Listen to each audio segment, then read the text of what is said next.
Hey, what's going on, folks? Welcome back to the Baltimore Guys. In this new segment that we're trying out, we're doing movie reviews. And in this movie review, I'm joined by my good friend, Paul Kim. Paul, what's going on, man? Thanks for coming on. Thanks for having me. You're welcome. You're welcome. So on this episode, we are discussing Marvel's Ant-Man versus the Wasp. Now, I know everyone's seen it. I already know everyone's put out a review for it, and we're kind of late. But guess what? Too bad, because we got stuff to complain about, and you're going to listen. All right? Good. Good. Sounds good. So, Paul, give us your review on the movie. How'd you think of it? Did you like it? I hated it. Oh, God. That's blasphemy in Marvel, man. You don't say that. You don't hate a Marvel movie. I hated this fucking movie.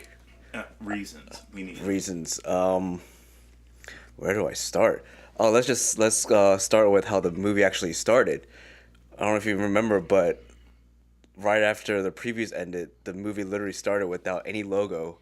It just went. Yeah, so I thought there was a glitch in the projection. Right, because I literally looked at you and said, "Oh, that's it." Yeah, starting, and that also we talked about. There was really no central villain. Yeah, it just seemed like a big cluster. I've argued with people. They say the ghost is a villain, but if you really think about like watching the movie, like, was she really a villain? I mean, and honestly, man, you know who I thought should have been the villain? Who? Was Morpheus. I mean, Lawrence Fishburne. Oh, yes. I thought. I mean, we're gonna jump around a lot, but I thought the part where he came in from the house. Yeah. I was like, oh man, he's the villain. Yeah. And then, yeah, that didn't happen, and then it's like that's a good conflict, because then you have conflict with Michael Douglas and Lawrence Fishburne. Yep. And then Michael Douglas wants to get his wife, but then Ghost and Lawrence Fishburne wants to get the powers that his wife suddenly has now. The quantum whatever To help heal Ghost. Yeah. So I'm thinking, hey, that's a good dichotomy there. And then Walter Goggins just comes out of nowhere and just starts doing all this crap, and you're just like, why are you in this movie? His character was so worthless. He was just why are you in this movie? He was there just to be there, just for pure entertainment value. That's it. We're gonna hit on this point. So continue. That Walter's character. What else? The comedy, the timing. We talked about this. The timing of the writing was horrible. I'm gonna put that out there. The writing was horrendous. Like there are times. Me and you talked about this, where we looked at each other and we just cringed. Yeah, there were people laughing in the theaters, and I don't understand where comedy is nowadays, because there are certain points where you shouldn't be laughing. Like, that's not funny. No, that's like, not funny. I really don't, and I feel like people were forcing their laughter out, because they're like, I paid money to see this, so I'm gonna laugh and pretend I'm enjoying it. Because I spent how much money on this fucking ticket. Right, especially at the theater where we're at. Yeah, I didn't like that. What else? There was no... And also when Michelle Pfeiffer's character came back and she was reunited with her daughter and everything, like, it's supposed to be this emotional moment, and I just didn't care. I didn't feel a damn thing. I didn't care, like, because they didn't emphasize. They showed a little bit in the first Ant-Man, like, what happened to her, right? Right. And then they left it at that. And now that story of trying to get her back was I guess the whole plot of the movie, but it was just, they didn't really build up on it. Like, it was, Michelle Pfeiffer's a great actress, so that was a waste, I think. That's what I felt about this movie, is that they wasted a lot of great actors. Yeah. Michael Douglas, Yep. Lawrence Fishburne, Michelle Pfeiffer. I just felt like I didn't know what the hell was going on. And you know how they didn't. I was talking with somebody about this yesterday, and how, like, there was no affiliation with the Avengers or any of the extended universe. Well, in the after credits. Yeah, on the after credits, yes, but that was the only time. And I don't know. I just feel like this movie was just lazy. I feel like this was just a filler as a movie. It was just there to make money, honestly. Like, I feel like if you took this movie out, it would have made no difference to the Marvel extended universe. Yeah, because I don't know where they were trying to go with the movie. I really don't. I mean, the whole tie-in at the end of the after credits, I mean, yeah, I guess that's cool, but I think it's really just to explain why he wasn't there in Infinity War. That was it. They needed to make was the movie like 2 hours? I don't know how long it was. I think it's like an hour, Yeah, almost two. Almost two. You're talking about a 2 hour movie just to explain why he wasn't there in Infinity War. And I don't know if you've seen memes, like, if Ant-Man was in Infinity War, he probably could fuck some shit up since he can shrink, you know? So, I don't know. Was it me or it felt like the? I mean, at times, here's what I'm starting to realize. I don't know if this is the new thing that's going on, but Evangeline Lilly's character, the Wasp. Mm-hmm. I mean, yes, she's smart, but at times it felt like Ant-Man's character was dumbed down to her when they were on screen together. Yeah. Because I remember in the first one, he wasn't stupid. I mean, he was just dumb and goofy, but he wasn't an idiot. Yeah. In this movie, he's like an idiot. Are you talking about Paul Rudd's character? Yeah. Yeah. He's like an idiot. Like in the last movie, he was clever. He did right. some like tricky things, especially when he broke out. But then in this one, it just seems like every time they're on screen together, he just seemed like he was the dumb one and she's the smart one. And I'm not trying to insinuate anything, but all I'm saying is that it's like, come on, man. I think because he's Paul Rudd, honestly. More than anything? I think more than anything because he's Paul Rudd. He's a comedic actor.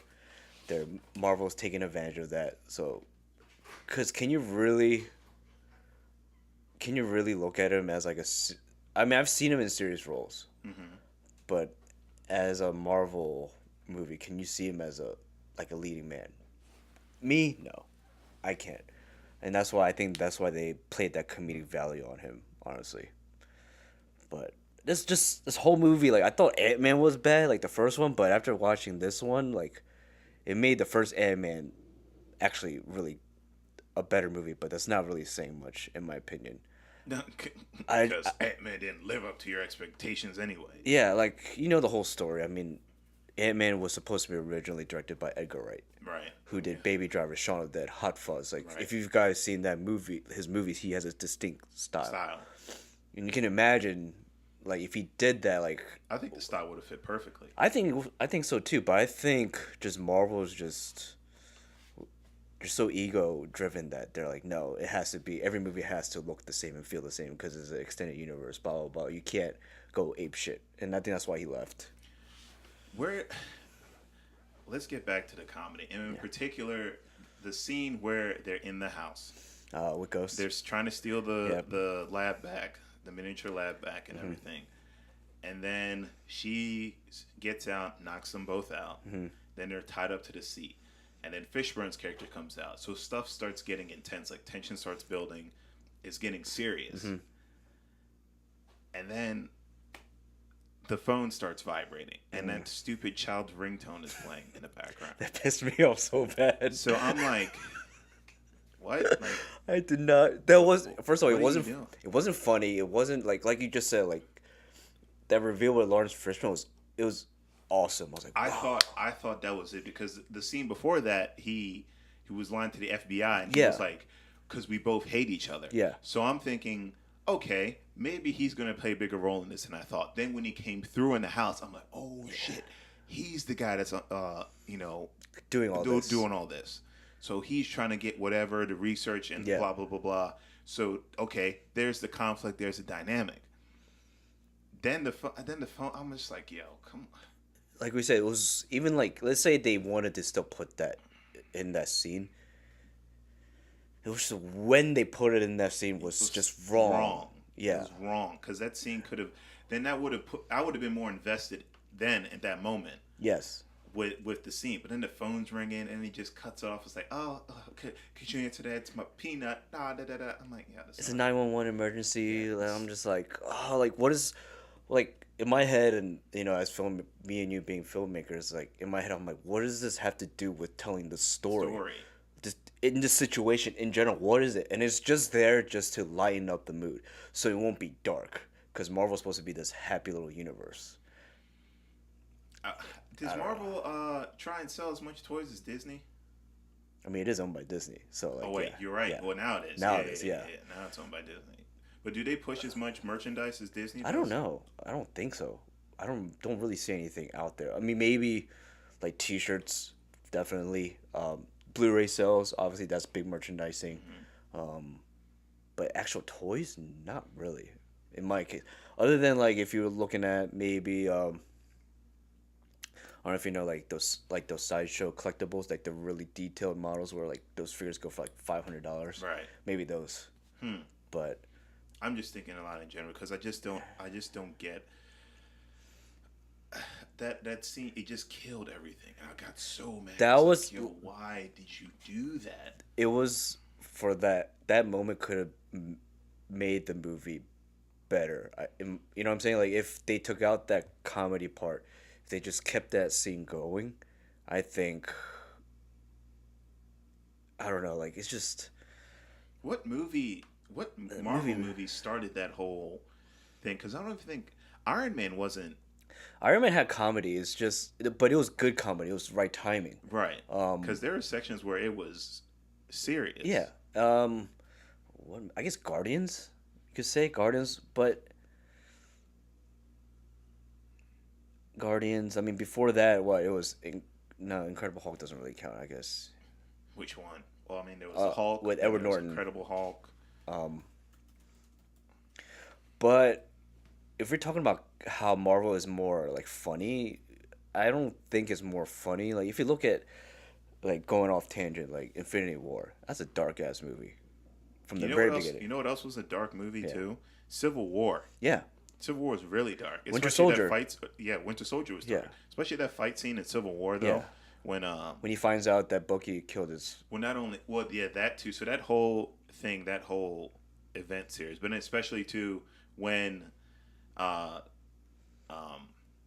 Cap picks up Iron Man, throws him to the ground, starts beating him with the shield, Yeah. and he knocks the helmet off. Yeah, and is about to like really like go at it. Really go at it, and Tony thinks, "Oh man, this guy's gonna kill me." Yeah. But then instead he hits the little special power thingy jiggy in the middle of his chest. I'm just like, oh wow, like that's what made it enjoyable. Yes, it had its comedy moments, which was fine. Yeah. But then when shit had to get serious, it got serious. serious. And that's I think it's the directors. Think about it. The movie you just talked about. The Russo brothers know how to do it because they did comedy.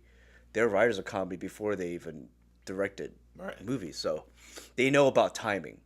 So they can put comedy whenever because they know it. Who is it? Peyton Reed who did Ant-Man and Ant-Man the Wasp. I think he is a comedy director, but I don't know. He just has no sense of timing when he puts jokes in. That whole movie just, other than Michael Pena's dialogue he did that was famous in the first one, I didn't mind that. That was funny, but other than that, like Walter Goggins, I don't know why he was in there. I have no idea. And doesn't he play? He plays the same character. Yeah, in every movie. Southern character, accent. I mean, he did that in other shows. The Hateful Eight. Yeah, he did that too. He was in Django. He did that. Yep. So he's typecast. Yeah, he's just doing the same thing. That's why I feel. Who's the guy that plays Negan? Jeffrey Dean Morgan. Yeah, I feel he's doomed to just play that role now. You're right. Yeah, all the time. Yeah. Rampage. He basically played that role. I haven't seen the movie, but seen the trailer. Yeah, the trailer. It looked like same role. He looked like Negan, basically. Yeah, the exact same role, the same accent, the same gesture and maneuvers. Yep. I mean, I feel like that limits the actors. Yes, definitely. Because the actors are like, I don't want to just keep doing the same shit. But it's paychecks. Oh, they're doing it. Yeah. Who's that? In Thor: Dark World, that whoever the actor who played that dark elf villain, he admittedly said like he just did it because he doesn't care about the Marvel movies. He just did it for the paycheck. Yeah. It's hard times out there in LA. I think Natalie Portman at one point said she did it for the paycheck. She didn't want to come back. She didn't care. What movie? Thor. Remember? She was in Thor. Natalie Portman. Oh, she did the second one? Yeah. You can tell like her acting was probably the worst in those movies, and she's a good actress. She wanted the paychecks when she did that Star Wars trilogy. That's what she wanted the paychecks. The prequels, yes. Because she doesn't even talk about that movie. I think she's embarrassed about that movie. I know that's. Didn't she hate Hayden Christensen? Yeah. You can tell they had no chemistry on screen. Okay, off topic. Sorry, that's another video. It's still true though. It is. But so let's go with Janet, Michelle Pfeiffer's character, and how she suddenly became Jesus Christ superstar when she got back from. I don't get how. I'm still confused what this quantum realm is. Like, is it a different dimension, or is it I don't know, like it just really confuses me what it is. Like Do you like? I I'm not gonna sit here and act like I know what it is because I I really don't know a fucking idea. I don't, but just from watching the movie, I mean, you get shrunken down to the most miniature sizes. Yeah. So the one point where the Michael Douglas's guy got shrunken down, I think those fat squishy things that Yeah. he was about to eat, I think that's bacteria. Okay. Because I think even when you even today, like when scientists go under the microscope, Yeah. that's what bacteria looks like. Yeah, yeah. And then so he shrunk down to even smaller than that. Yeah. But that But doesn't that's explain why that's she a has time zone. But that doesn't explain why she has special powers. Again, which I think is the biggest plot hole in my opinion. And right, with all those powers she had, she couldn't have survived the whole snapping of the fingers. Exactly, by that Thanos. too, and also, this is my problem when we talked about how Ghost wasn't a villain. Like there was no central villain. It's because, like when she healed Ghost, Yeah, and all of a so- sudden Ghost is this good guy. Like Yeah, like that's when not were a you villain. even bad? Yeah, there's no villain to me. Like you felt most villains you do feel sorry for. Like for example, what villain? Like Loki. Like the reason why Loki is so admired is because he was a villain in the first Thor and in Avengers, but then you see like what I guess you see his progression. Like you see from the where he started from the bottom, like being this evil ass dude trying to take over the world, and then he plays with this. And I watched Thor: Dark World recently, which is still a really horrible.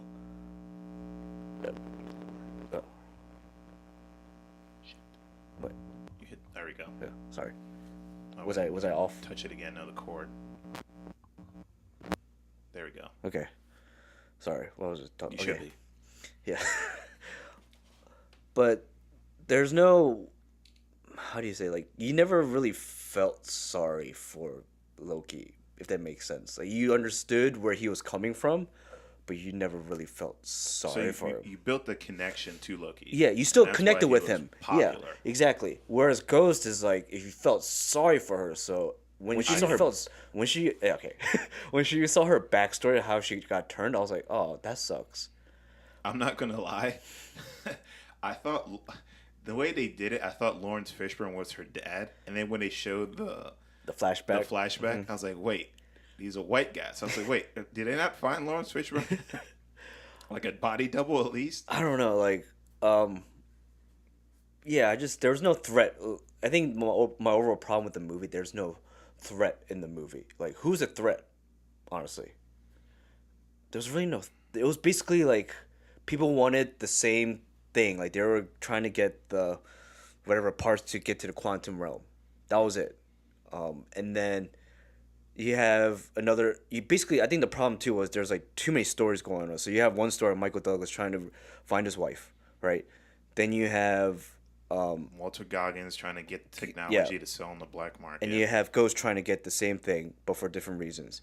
Then you have Ant-Man and the Wasp teaming up to prevent them from stealing it, but also, and there's also another plot line where he has to do this all in time before his house arrest is up. Right.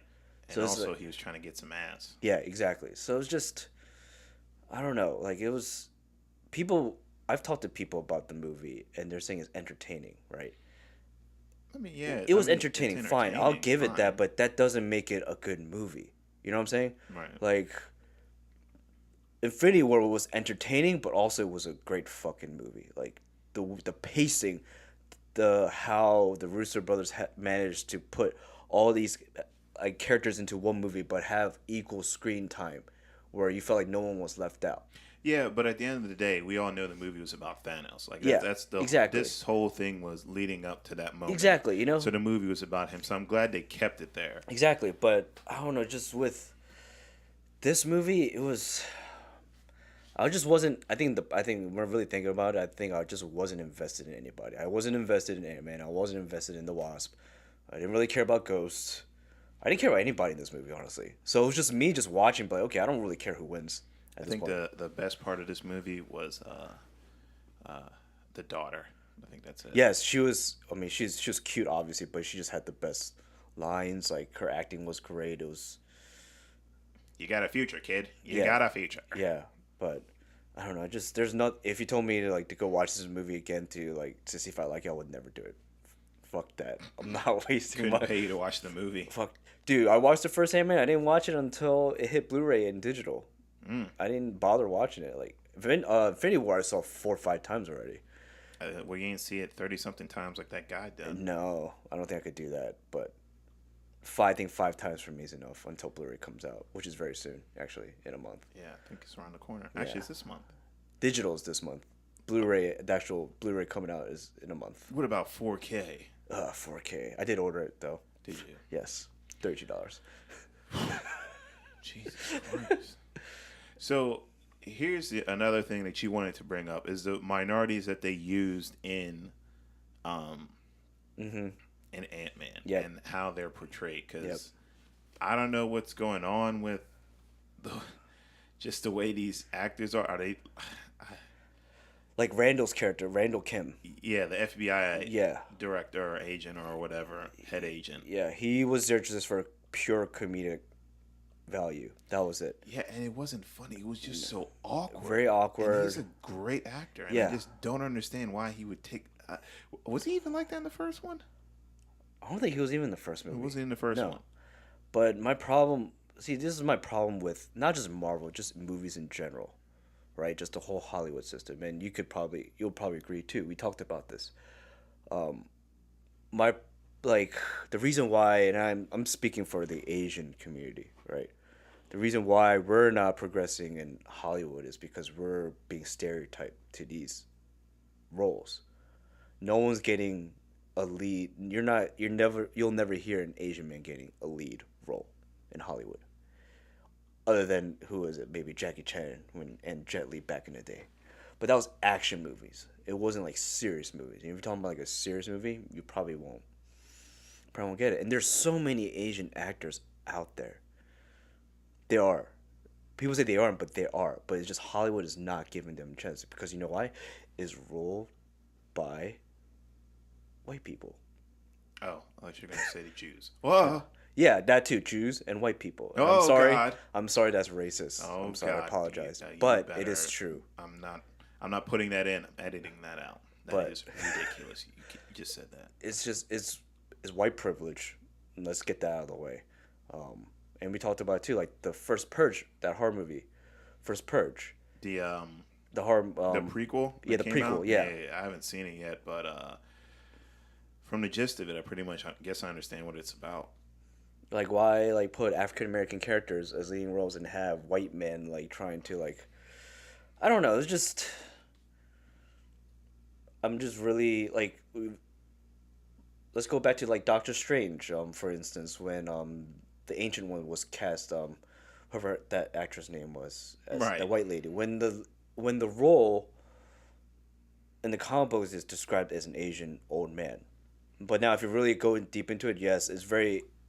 The Ancient One is not really a specific gender or nationality, but in general, is an Asian person. And in the movie, they kind of wink at the comic, saying when Doctor Strange looks at an old Asian guy, like, "Are you the Ancient One?" And then he walks away, and then is Tilda Swinton, whatever her name is. And I don't know if there's an interview that came out with her saying why people were so offended. And you know who she asked out of all people why people are offended? Do you know that comedian Margaret Cho? Really? Yeah. Out of all, and she doesn't even know. She doesn't know Margaret Cho. For some reason, she emailed her and was like, "Why are people so offended? It's just a role." What? Yeah. And to me, when she said that, it was so ignorant of her. She doesn't understand. And this is not just to her, but this is just going out to people in general. When people say it's no big deal, it's yes, it is a big deal because there are people out there who, as actors, African American or any other nationality other than white, that have great talent, but just no one's giving them a chance because of their color. I think it's that, for example, the whole Tom Cruise thing, The Last Samurai, or even when Matt Damon did The Wall, I was just like, yo. I I saw that movie. I was like, what? What's going on here? And then even the whole Kings of Egypt or Gods of Egypt thing. I never watched that. Well, you ain't have to. Just the simple fact of that the two main guys are just these white dudes. But then you can cast everyone else to their color. So hey, we're gonna have the slaves be the black and Are whatever. are you talking about with Christian Bale? Christian Bale. Oh yeah, Christian Bale. Oh yeah. That's Ridley Scott's movie. Yeah. Kings of Egypt Or Gods of Egypt. You're right, or something like that. It was about Moses, the story of Moses. It's Yeah. Gods of Egypt with 300 guy. Gerard Butler. Yeah, he was in that bitch. Ridley Scott did a movie about Moses, and then Christian Bale was Moses. Oh no, wait. So Gerald, this I think it's different. So, Gods of Egypt had Gerald Butler and Jamie Lannister. Okay. And then, because I'm not pronouncing his name. Yeah. And then Christian Bale was in that other one. Yeah. I forget what it's called. But regardless, the point is that you cast these guys as if they're the only actors in the world, right? And it's like, yo, come on, bro. And that too, but also like what I'm really upset more than anything is the quality of these movies are really bad. Like for instance, going back to Ant-Man and the Wasp, I don't know what the budget is of that movie. I assume it has to be at least like $100 million. Right. At least 150, maybe. I think 200 million is pushing it. I want to say about 100, 150 million. Because I think Infinity War was 200 million. No, Infinity War was about $500 million. Really? Yeah. Oh, so it's 162 million. Yeah. You telling me a studio is spending that kind of money on a movie and that's all they can come up with? Like, just from like me as a filmmaker and you as a filmmaker, if we had that kind of money, like what would you do? I know you could. I mean, would you a lot more than that? Yeah, like would you try to make a shitty movie like that? No, and I think that's. I don't know, like especially if there's other filmmakers out there when they go to these movies and they see this stuff.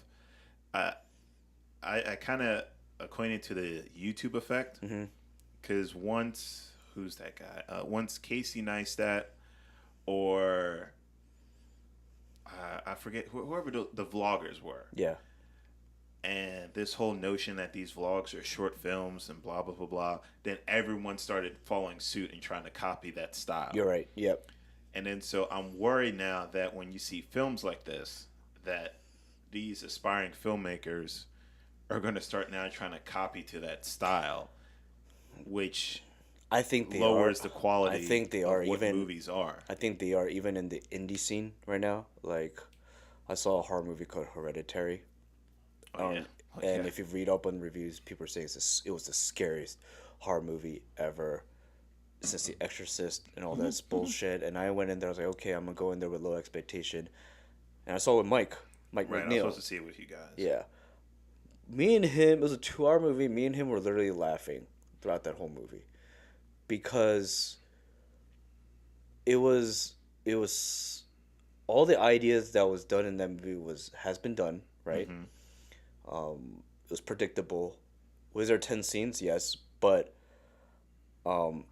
like we just talked about how Hollywood, if they keep making these shitty movies, that it will kind of trickle down to other upcoming filmmakers.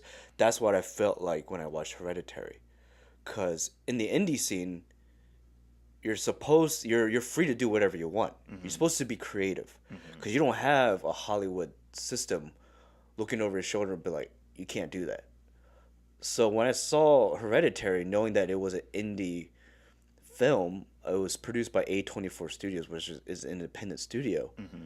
I'm like, this is not an indie movie. This is the most mainstream horror movie I could watch.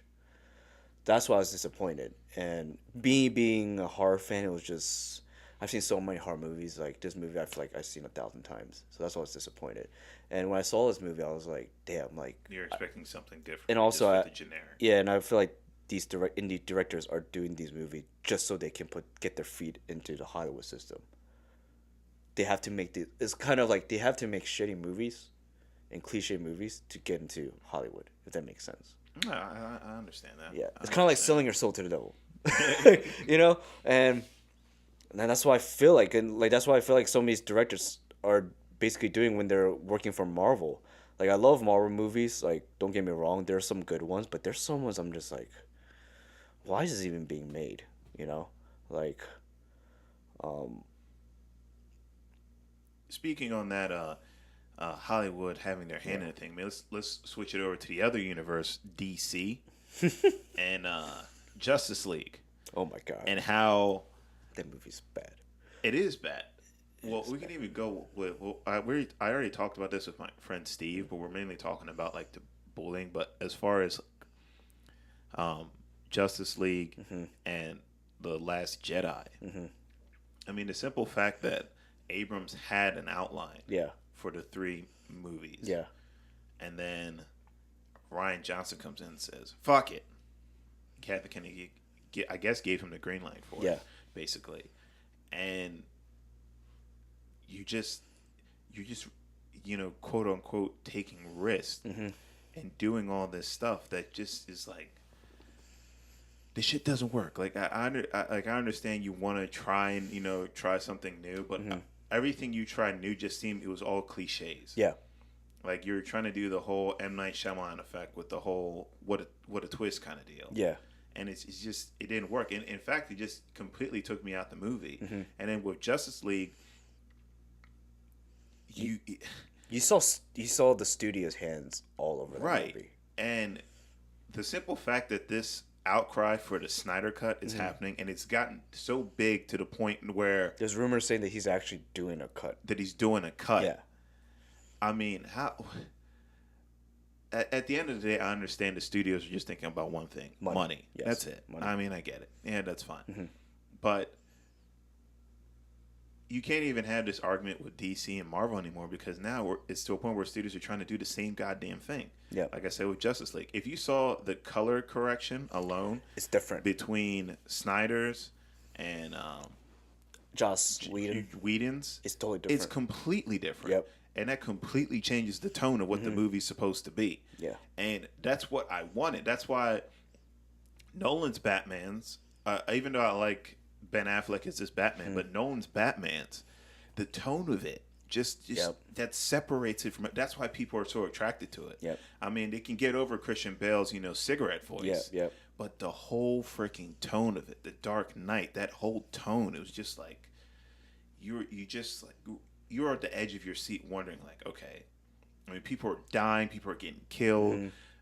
Even though it's a superhero movie, it's almost like the closest realistic superhero movie that we could have gotten. Yep. Marvel has their things, people have superpowers. I mean, DC has superpowers, but I'm just saying as far as connection-wise to reality, Yeah. Nolan's movies brought that. I think what DC should have done, and if you look back when the Dark Knight came out, Iron Man came out at the same time. Obviously, Dark Knight made more money than Iron Man. I believe Dark Knight made almost $2 billion. I think. Yeah. This is even Iron Man was the first movie to start the whole extended universe. I heard that DC at that point was trying to do an extended universe themselves. What they should have done was taken that advantage that Dark Knight was the highest box office. I think it was the third highest gross movie ever, I believe. Now it's beaten now. I know it's not. Yeah. Yeah. Why is he talking about the Dark Knight Rises? I don't care about that movie. I don't care about the Dark Knight. Jeez. But Anyways, you were saying. But that's when DC should have taken that advantage and be like, okay, we're going to make, from this Christopher Nolan universe, we're going to make an extended universe. And they tried to do that with Green Lantern, but as you know, Green Lantern didn't really do so well. And I believe, what else? They made one more movie. So the Dark Knight Rises apparently made more than the Dark Knight. No. Now, apparently. We're talking about counting inflation? Well, currently sitting at more than $1 billion in total global box office. The Dark Knight Rises is a little more than $8 million ahead of the Dark Knight's total, which is fine. But regardless, the movie sold because they were fucking good. Yeah, and that's what DC should have done. That was their biggest mistake. But putting that aside, I didn't mind Zack Snyder's vision. How can you even mind him? You don't even know what it was. like for some reason I've been going on this binge watch of watching Man of Steel, Batman vs Superman, the Ultimate Edition, not the theatrical edition. Justice League I've been kind of staying away from because I just really don't like that movie. The more I watch it, the more I don't like it. Suicide Squad I watched here and there. Suicide Squad is also a mess because if you watch that's an understatement. Yeah, if you watch the Comic-Con trailer that first came out, you can tell that was literally a different movie. It was darker. David Ayer is a dark director. If you watch the movies, everybody dies in his movies. Right. Yeah, so you'd expect that, but I don't know. It's not just DC. It's also Marvel too. Like going back to Ant-Man, it's just like they want people to be happy. They want these happy endings, and that's why Infinity War had this divisive crowd that people liked it until the very end when everybody started dying, and people were like, oh, the bad guy won. I was like, yeah, motherfucker. Like, what'd you think? What? How many movies was it leading up to this point? Like 12 movies. Yeah, I think so. 12 movies, and you tell me you had no idea that some of them were gonna die. Like, really? Like, people are so naive. People are just so dumb, man. I don't expect people to be comic book nerds. You know, I'm not expecting that, but it's just like this idea of, you know, superhero movie is supposed to be like, you know, uplifting and whatever, and that's why I like The Dark Knight, what Christopher Nolan did, because it was so dreading. Like, like you said, people died. Yeah, and especially the ending, that whole. I mean, basically, at the end of the day, the Joker won. Yeah, he won. He proved his point. He proved his point. And in a way, like, Batman was humiliated. Right. Fuck, and that's why he went into hiding. Right. So like, it's so weird seeing that people love that movie and don't realize what message that was getting across. I think Dark Knight, if you really watch it, is a deep movie, dude. There's so many messages in that movie, and I think that's why people didn't see it as dark, because it was just, you have to. Oh, sorry. Here you go again. Yeah, sorry. Breaking my shit. You have to watch that movie a lot of times to really get the message of that movie. Whereas, I don't know, like. Well, the movie made you want to watch it enough times to figure things out. Exactly, and that's why a lot of people wanted to watch Infinity War, to just catch little things here Exactly, and there. And that's why he made a lot of money. Right. There's a reason why Ant-Man and the Wasp didn't make a lot of money, because there's nothing in there. There's no substance. There's no. I'm not saying it should be this philosophical movie or whatever. I'm just saying, like, at this point, like, where Marvel is after. This is my problem. Infinity War came out, right? Then you had Deadpool 2 came out, which was okay. I still like the first one, but I just feel like if they're at a streak like that, I'd expect Ant-Man and the Wasp to be at the same level, or close. After Infinity War, though. I mean, not at the same level, but you know what I'm taking, like it, to keep the wave to keep the momentum going. Right. But it just, to me, it was like this B movie directed by this amateur director. Like, I'm not gonna sit here and say if I could do better, because you won't say it to his face. Yeah, but it's just like, I don't know. Like, I think Ant-Man as a character, I think the way they were heading with how Hank Pym is not the Ant-Man anymore, like, changed a lot of things. How he wasn't the one that created Ultron, it was Iron Man. When they changed that, like, they changed the whole dynamic of the character.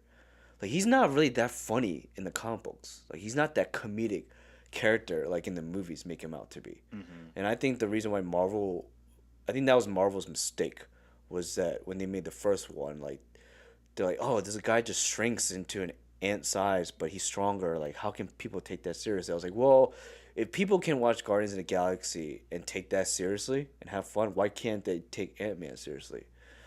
So I think Marvel say they take risks, but I didn't think they took enough risk with the first Ant-Man.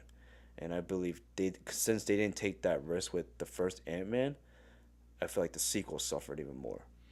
And also with Ant-Man and taking him seriously, with how Michelle Pfeiffer came back with her special powers. Yeah. Obviously, and he went in there to get that healing or whatever. Obviously, that's going to play an integral part. Did I say it right? Whatever. Yeah. In Avengers 4. Oh, yeah, of course. So, at least throughout the movie, at least build up to how, I mean, the whole time you just know, oh, well, you change when you're down there. That's not enough. That's not enough. As in Deadpool, that's lazy screenwriting. Right, and then, but people know that okay, he was down, now he's stuck there, just like Michelle Pfeiffer's character. Yeah. How long is he going to be stuck there? Exactly. And then is he going to get? What is he going to learn down there? You're right. Because obviously he's not going to be there just to be down there. He's going to come out and something's going to happen. So You're right. obviously he's going to help in the killing or whatever of Thanos, right? Or help out with Captain Marvel, whatever the case may be. Yeah. But the whole time it was just a big clusterfuck of ha ha ha ha ha ha ha ha ha ha, and then okay, happy ending. Yeah. And you're like, wait, I didn't learn anything. Or it was didn't like build anything. It was like comedy, a lot of love story, and a little action, and then the ending, and then the post credit scene, they all disappeared, just so it connects to Infinity War. Right. That was it. It's like this is what happened. Yeah. Like, that's why he wasn't there. Like, that's not enough. And here's another thing I have a question for. Why is it? Are they on another planet? Why? Like when things happen? Because the whole invasion thing. Yeah. Now maybe I may be overcritical about this. Okay, fine. But the whole invasion thing that happened. I mean, I would expect that's like all over the news. I mean, right. He's on house arrest. Yeah. So why? Or like when in Infinity War, when Scarlet Witch and Vision were in a different country, and you saw like Tony Stark's missing. Look, if they came and see that right, news, if they can see that Tony Stark's missing, how is it that you can't see that? You've been invaded by another alien thing, and then the destruction of where were they at? New York or whatever again? San Francisco.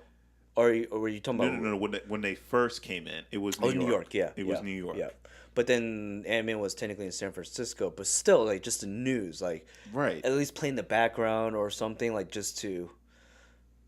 That's just I don't know. Because I've noticed that they do that a lot with the movies. Like things just happen, but then it's like, hold on. Wait, you were on the other side of these? The fucking like you can get mad at Batman versus Superman, but at least the whole. I mean, I know that Gotham and whatever is right across the Metropolis, bay. like Metropolis New Jersey and it's basically like New Jersey and New York. Yeah, basically. But at least there was a connection there. Yeah. Like, but with Ant-Man, it's like, yo, so at the end, all this is happening because at the end he snaps his fingers and they die. So all this was going on. Yeah. And you just didn't have a clue. Yeah. Like nothing was at least hinted that, oh yeah, we're battling some big ass dude. And also we got invaded and the Infinity Stones are missing, or whatever the case may be, but just at least some sort of relation. So there's, I guess you can say, a sense of urgency. Because now that Thanos is here, that should quicken the pace. Yeah. You know what I mean? Yeah. So now this has to be urgent. Because that's what, like, I like Harry Potter. Harry Potter just built and built and built and built, and it got darker and darker and darker. But then it lets you know that this guy Voldemort, when he shows up, shit's gonna hit the fan. Yes. And then that sense of urgency, every movie, it was like, we have to find this, we got to do this, we got to do this. It should be the same thing, because even like with Guardians and the whole like first, is it the power? The purple one's the power. Power Stone, yeah. Yeah, Power Stone thing. That just seemed lazy to me, because it wasn't even a sense of urgency. Like, you understand what this thing does. Yep. And if it's put in his hand, what it does. Yep. But then you have just Chris Pratt moonwalking and doing all this stuff. Yeah, no, that was actually really bad. So I'm hoping, and I was hoping, I guess we didn't get it because this is the first Marvel movie after Infinity War. Yeah. I was hoping that sense of urgency or whatever, that momentum keeps going. Yeah. But obviously he had no idea that Thanos was here. Yeah. And obviously he won't know until he gets out of the freaking quantum realm. Yeah. So this movie, if you really want to nitpick, I don't think they should even made this movie. Honestly, I think it was a waste of time. Honestly, like, to make this movie, it was a waste of money. It was a waste of my time watching it. I just felt dumb as a filmmaker watching it, because I was just like, you can't tell me, like, from one filmmaker to another. Like, I've never worked on Hollywood films, but it's just like, just watching, like, the pacing, the editing, the timing of the comedy, the writing. Yeah, there were some scenes where the lens wasn't even in focus. Yeah, and it was just, some of the camera angles were just weird. Like, I don't know. It was just, it gave me a headache watching it. Get like my head started hurting more and more as the movie went on, because it was just like I think every franchise or like extended universe, and just any studio in general has those movies. They need to, like we talked about, Hollywood is all about making money because it's a big business, and people don't realize is studios depend on these movies to survive. They don't understand. Yeah, and sometimes studios need to make crappy ass movies, which make a lot of money. Like for example, like a movie Jurassic World. I never saw it, but I heard it was horrendous. The second one? Yeah, Yeah. I heard it was horrible. But did you read how much money he made? It's $1 billion. And what studio is that? Is that Paramount? I don't know what studio that is, but I think it might be. that movie was just made purely for the studio to survive. And I believe Ant-Man and the Wasp was just made for Marvel Studios to survive, even though Infinity War made a lot of money. And I just stylistically, it was just bland. I don't know. They're not really getting creative with the whole. Now I'm going to really nitpicking about the action scenes. Oh boy. How they're not really getting creative, like how when they shrink, and shrink back up, shrink back up. Like there's some cool scenes where, that scene in the kitchen where in the Wasp where the guy was throwing the knife and that was cool. I wanted more of that, but in the end, they weren't being creative, and I think that's the director's problem because he's not an. I don't know what movies he made, but I know he's never done action movies, and you can clearly tell he has never done action movies. Now, going back to the first Ant-Man, if Edgar Wright did the first Ant-Man, that movie would have probably been the best Marvel movie just because knowing Edgar Wright's Strictly style. hypothetical. Hypothetically, yes. But knowing that, I think Edgar Wright is probably one of the best directors of our generation, I think, in my opinion. Because he's the most creative. He's very creative, and that's what I believe. Marvel was lucky to hire the Russo brothers, and I put them up there as directors because I think they're very creative. They know how to take risks. Infinity War was a risky movie because if anything, that was probably the darkest Marvel movie ever. Which one? Infinity War. Yeah. Now, if they had Edgar Wright come in and just let him be Edgar Wright, but still connect to the Marvel Universe, I think that would add a little flair to the Marvel Universe. But looking from a studio's perspective, when you're putting that much money into a movie, the more expensive a movie gets, the less risk a studio wants to take. Right? Yes. Now it becomes a whole. I mean, it is what it. I can't really talk much about this movie because it's really. This movie is just horrible. Like it's just. And it's funny, like the past week after we saw it, it's been a week, right, since we saw it. I've met so many people who watched it and they praise this movie, dude. That's my problem. I don't. And understand. That's what makes me upset. And not like we talked about earlier. Everybody's entitled to their opinion, but what I'm really pissed is how they're trying to change my mind. How awesome that movie! Like literally, people are trying to put it in my mind that movie is a masterpiece. I'm like, no, it's not. No, buddy, get out of my face, freaking slap. I'm sorry, no. I'm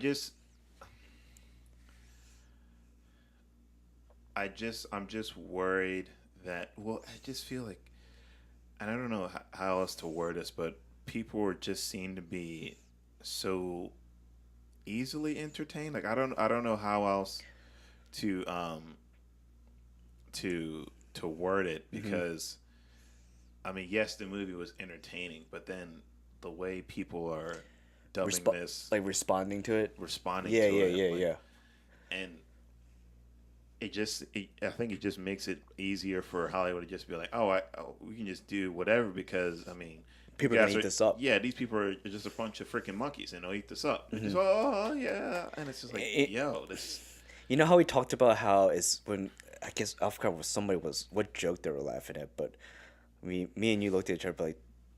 The phone thing in the house, people were like chuckling. Yeah. It's just not funny. And I think me and you said this, saying like it's people like you that were getting these movies. Right. But then I brought that up to a friend of mine. He was like, "Well, then you buy a ticket." I'm like, "Fuck, you're right. I did buy the ticket, and I buy the Blu-rays." Well, I know that. Well, when you buy the Blu-rays, though, you're buying certain Blu-rays. Yeah. So, I guess you individually, you're supporting certain things. I mean, Yeah. at the end of the day, it's still going to the same company and same Exactly. Yeah. corporation. Yeah. So I guess you would, technically speaking, fall into that same category. It's like, hey, well, you're still getting money, whatever, blah blah blah. Yeah. But I mean, you still gotta. Did I get what I paid for with this movie? No, I don't think so. No. I don't think so. I don't think so. It was $12, And it was. You know, at this point, it is what it is. You take your losses, and I'm not trying to insult or degrade the actors or the people. I mean, No. it's just it's what the times are right now. Exactly. That's what we're, and unfortunately, that's what we have to ride this out for. Yep. Hopefully, there's a young filmmaker out there who can beat this trend and come up with something that's going to set a whole new revolution and or bring back to what people enjoyed going out to movies for. I think the problem I believe there are filmmakers out there who are very talented, but the problem is the system, the Hollywood system. They have so much power, man. Like it doesn't matter how talented somebody is and how creative and how much of a risk taker they are. If the studio doesn't give them that green light, they can't do it. And also, too, I mean, you got a budget. I mean, like you and I are trying to do shorts, and we're finding out how expensive it is, and credit cards. And it's like, God damn, like, and even like what's his name, D for Darius. Shout out to you. He did a feature film. He's like, yep, I just ran up like 5 or 8 credit cards, max amount. I said, oh, it's like, yo, if you don't make that money back, you're a fuck. And then it's like, other than if you're like James Cameron, right? The reason why George Lucas, or Steven Spielberg, especially like I respect James Cameron a lot because he's the guy who takes risks. Like he puts his own money into these movies. Yeah, how many Avatars has he made now? I think he's trying to make 4 more. So, because that's what the delay is. Because this whole time I thought he's just making the second one. No. Someone told me he's been making 4 more. 4 more. Yeah, it's not 3. It's 4 more. It's 4 more. So this whole time we've been waiting, he's already just. He's been literally pushing. Yeah, he's been literally pushing it back like year after year. I think the second one's coming out in 2020, I believe. Can you imagine what that's gonna look like? I think, talking about the first Avatar. Was it a good story? No, it was just the most simple story. But it was the visuals. Yeah, Pocahontas. But the visuals, man, like it was just at the time. Yeah, mind blowing. Now with all the movies that come out, and now you're gonna see this. Woo! And James Cameron being a perfectionist and just being a control freak, and I mean that in a good way. Like you'll know, like his shit's gonna blow other people out of the water. Like he's gonna come back, and people talk shit about Avatar movies, and I have because Avatar's not my favorite movie out of all of his, but visually, I think he'll just remind people why he's the greatest filmmaker to live, in my opinion. Like, and if you think about it, there's not a lot of films under his belt. If you think about it, compared to other directors. Mm-hmm. Same with George Lucas. George Lucas doesn't have a lot of films under his belt as a director, but counting the prequels is not really saying good things about him as a director. But I mean, do you think is Titanic still at the top? Yeah, Titanic's still at the top, and I believe no. Is it Avatar's number 1 or number 2? I don't know. Basically, 2 of his movies he holds the top 2 spots. Top 2 spots. Yeah. So I think he has a right to be kind of on the shit, I mean, Terminator, Aliens. Like the Terminator was the movie where the whole killer cyborg robot started. Yeah, that started everything. That started the whole time travel too. There was time travel movies before then, but he really defined what a time travel movie is, and people kind of started copying that. But yeah, it's. He's only 63. Yeah, but I just think going back to Ant-Man, like it just. Now, I think after watching Ant-Man and the Wasp, they have to be really careful what kind of director they hire. In my opinion. Because now, like, going back to the Russo brothers, when you hire that perfect, I don't want to say perfect, but that director that just clicks, right? It works. Because the Russo brothers know the Marvel universe. They're like geeks. I don't know if Peyton Reed is a geek like that. Like he says he was a fan of Ant-Man, but I don't know how much of a fan he was.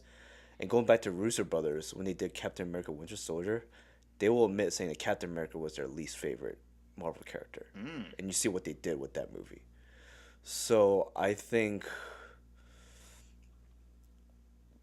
I don't know. I think Marvel needs to be careful what director they choose next time, like with their next movies, for sure. Just because now they're at the top of the pedestal of like just movies in general, not superhero movies, but just movies in general. They're like ruling the box office. So if I was the head of the studio, like Kevin Feige, like I would just be really nitpicky about who I would choose to direct a movie, because I think that's why Ant-Man as a character suffered. It's because they chose a poor director. Like I've never seen Peyton Reed's other movies, but just watching Ant-Man, it's just he just doesn't have it.